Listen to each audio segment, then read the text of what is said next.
Anda menyaksikan Flash Report bersama saya Anggi Hilman dan inilah Flash Report edisi hari ini.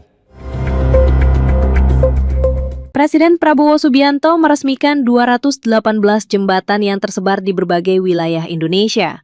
Pembangunan infrastruktur tersebut diharapkan mampu memperkuat konektivitas daerah sekaligus mendukung penanganan wilayah yang rawan bencana. Peresmian dilakukan secara hybrid melalui konferensi video dari kediaman Presiden di Hambalang, Kabupaten Bogor, Jawa Barat.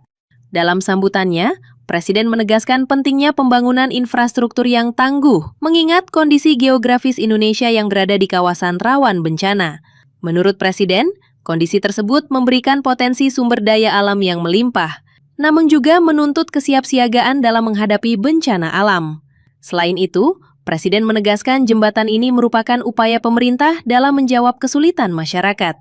Saudara-saudara, mungkin ada orang yang memandang jembatan gantung yang mungkin menyeberangi beberapa belas meter atau beberapa puluh meter sesuatu yang tidak strategis.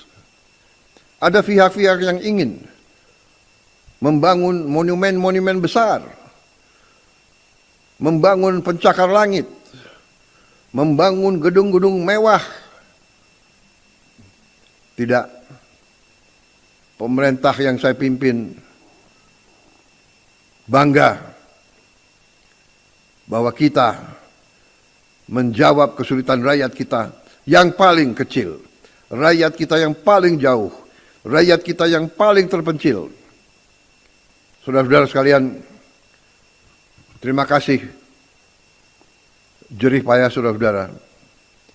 Pembangunan jembatan ini diharapkan dapat meningkatkan akses transportasi masyarakat, termasuk mempermudah akses pendidikan di daerah yang sebelumnya terisolasi. Selain itu, pemerintah juga memprioritaskan pembangunan jembatan di wilayah yang terdampak bencana. Tim Liputan Eljon Media melaporkan. Badan Meteorologi, Klimatologi, dan Geofisika atau BMKG merilis pembaruan peringatan dini cuaca untuk wilayah Jabodetabek pada 10 hingga 11 Maret 2026. Masyarakat diminta meningkatkan kewaspadaan terhadap potensi hujan lebat dan angin kencang di sejumlah wilayah. Berdasarkan data BMKG, pada 10 Maret 2026, terdapat potensi hujan dengan intensitas sedang hingga lebat yang masuk kategori waspada di wilayah Kepulauan Seribu dan Kabupaten Bogor.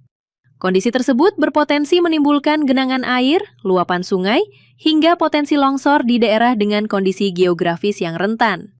Meski demikian, BMKG menyatakan tidak ada wilayah di kawasan Jabodetabek yang masuk dalam kategori siaga maupun awas yang menunjukkan potensi hujan sangat lebat hingga ekstrim. Selain hujan, BMKG juga mengingatkan adanya potensi angin kencang yang dapat terjadi di sejumlah wilayah sekitar Tangerang, seperti Kota Tangerang, Kota Tangerang Selatan, dan Kabupaten Tangerang.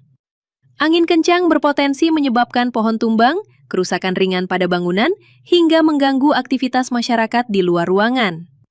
Untuk 11 Maret 2026, BMKG menyebut tidak ada wilayah Jabodetabek yang berstatus waspada, siaga, maupun awas terkait potensi hujan.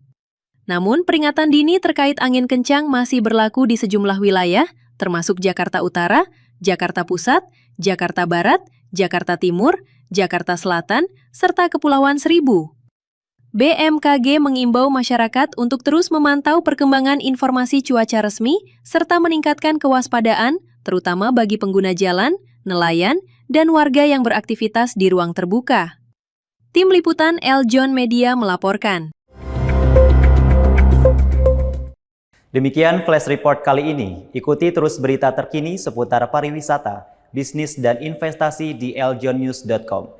Jangan lupa follow Instagram @eljonnews, @eljontv.official. Saya Anggi Hilman Hariri, sampai jumpa.